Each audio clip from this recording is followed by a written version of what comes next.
அச்சரப்பாக்கம் பகுதியிலே தமிழ்நாடு வக்பு வாரியத்துக்கு சொந்தமான survey number 252க்கு உட்பட்ட இடத்தை வைத்திருப்பவன் ஒரு மகா திருடன்.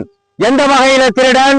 அவனுடைய வேலை கோவில் சொத்தை கொள்ளையடிப்பது, ஐரு மானியத்தை கொள்ளையடிப்பது, மசூதி சொத்தை கொள்ளையடிப்பது, இதே தொழிலாக கொண்டவன் அவன். இப்போ அந்த நபர் வக்பு சொத்தை காப்பாற்றுவதற்காக அவர் நீதிமன்றம் நாட இருக்கின்றார்.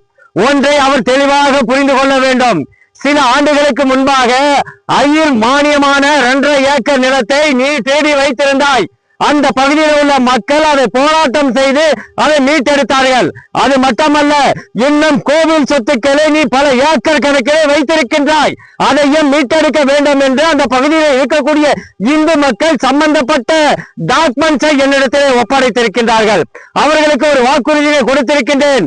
முதலில் வக்பு சொத்தை மீட்டெடுக்கின்றேன், அதற்கு பிறகு கோவில் சொத்துக்களை நான் மீட்டெடுக்கிறேன் என்ற வாக்குறுதியை நான் கொடுத்திருக்கின்றேன். நீ கோர்ட்டுக்கு போ. கோர்ட்டுக்கு போனாலும் அது கிடைக்காது என்று உனக்கு நன்றாக தெரியும்.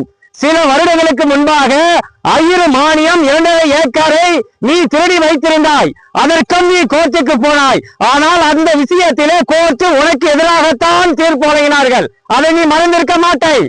நீ போக வேண்டும் கோர்ட்டுக்கு, அதை நான் எதிர்பார்க்கிறேன்.